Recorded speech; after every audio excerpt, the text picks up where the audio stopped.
Hello YouTube, welcome to Bohicaville. I'm Paul, and before I get started with the topic that I want to talk about tonight, I want to mention the fact that yesterday in my introductory video I forgot to mention what Bohicaville actually means. Bohicaville is simply the suffix "ville" added on to the acronym Bohica, which, if you've never heard that acronym before, it stands for bend over, here it comes again.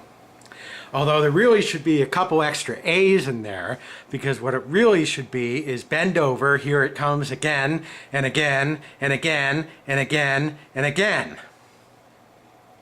And when I say here it comes again, I mean from our government, from our politicians, from our political leaders, and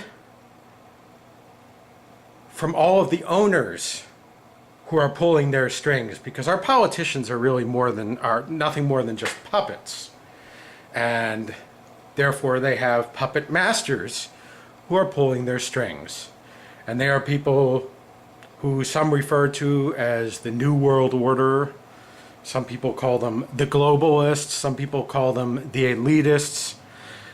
I just call them the owners, because they own us. We just don't realize it yet. So anyway, that's what Bohicaville stands for, bend over, here it comes again. So the topic I'm going to talk about tonight is the looming government shutdown. Ooh, scary stuff. If Congress and the President don't make a deal by October 1st, our government, our federal government, will reach its debt ceiling and will no longer be able to borrow any more money. And this means that the government will shut down. Okay. At least that's what they want us to believe. This is a typical scare tactic of what I call the lamescream media. Other words, the mainstream media, but I call them the lamescream media. This is a typical scare tactic that they use to make us think that hell on earth is coming if our politicians don't cut a deal. But what usually happens in situations like this is, lo and behold, there's an 11th hour deal at the last minute, and they finally kiss and make up. But there was one instance back in the 90s when Bill Clinton was president that the government actually did shut down. Now, I submit to you that if the government shuts down on October 1st, first of all, that doesn't mean that everything is going to cease and desist. That means certain government functions may take a little bit of a hiatus.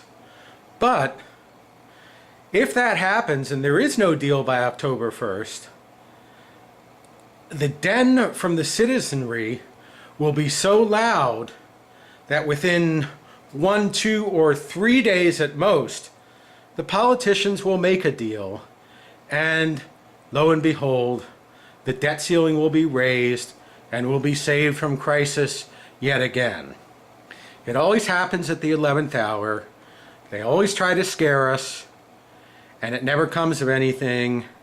And even if the government does shut down for a period of a day or two, the consequences to the general population will be zippo, because that's the way it always is.